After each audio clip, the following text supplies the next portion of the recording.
MLA KSN రాజుకు నియోజకవర్గంలోని ప్రజలు కార్యకర్తల్లో క్లీన్ ఇమేజ్ మాత్రమే ఉందా?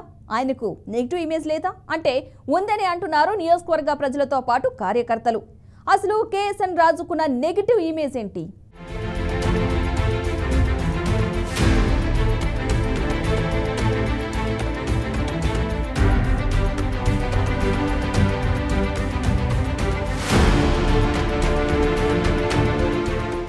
(2009, 2014లో టీడీపీ నుండి పోటీ చేసి అప్పటికే చోడవరంలో 2 సార్లు వరుసగా గెలిచిన కేఎస్ఎన్ రాజు 2019లో మూడోసారి హ్యాట్రిక్ ఎమ్మెల్యేగా ఎన్నికవుతారనుకుంటే వైసీపీ అభ్యర్థి కరణం ధర్మశ్రీ చేతిలో పరాజయం పాలయ్యారు. వరుసగా 2 సార్లు ఎమ్మెల్యేగా ఎన్నికవడంతో సహజంగానే ఏర్పడిన వ్యతిరేకతతో పాటు ఆ సమయంలో వీచిన వైసీపీ గాలి ఆయన ఓటమికి కారణమని చెప్పవచ్చు.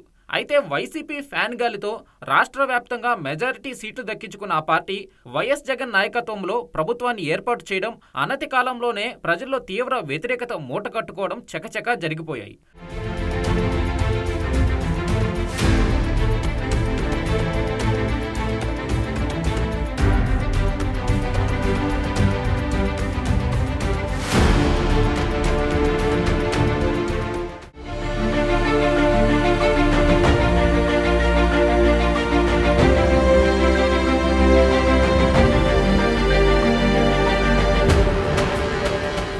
ఆ క్రమంలో గత వైసీపీ ప్రభుత్వ హయాంలో రాష్ట్ర స్థాయి నేతల నుంచి కార్యకర్తల వరకు ఎంతో మంది ప్రతిపక్ష పార్టీల నేతలు, కార్యకర్తలు ఎన్నో అక్రమ కేసులతో సతమతమయ్యారు. కొంతమంది నాయకులైతే అండర్ గ్రౌండ్ అయ్యారనే చెప్పవచ్చు. ఈ నేపథ్యంలో చోడవరంలోనూ టీడీపీ కార్యకర్తలు అలాంటి పరిస్థితినే ఎదుర్కొన్నారు.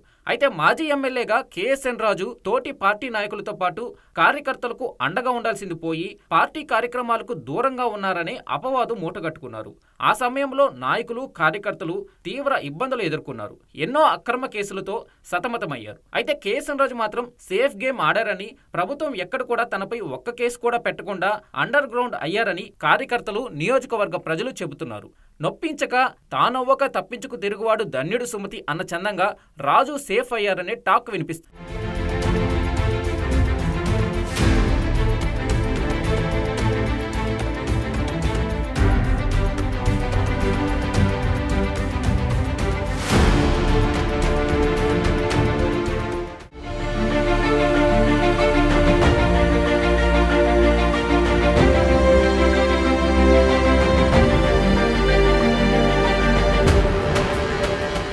అయితే చోడవరం నియోజకవర్గం రావికమతం మండలం దొండపొడి గ్రామానికి చెందిన లెక్చరర్ వేపాడ చిరంజీవిని పట్టభద్రుల ఎమ్మెల్సీ అభ్యర్థిగా ఎంపిక చేయడం, ఆ తర్వాత ఎమ్మెల్సీలు 4 రాష్ట్ర వ్యాప్తంగా గెలవడం తదితర పరిణామాలతో రాష్ట్ర వ్యాప్తంగా టీడీపీ పుంజుకోవడంతో గోడ మీద పిల్లి వలె దాగి ఉన్న షోకాల్ నాయకుల వలె రాజు కూడా గోపి గోడ మీద పిల్లి వలె కాకుండా రాజు గోడ మీద పిల్లి వలె తిరిగి బయటకు వచ్చారని స్థానికులు చెలోక్తులు విసురుతుంటారు.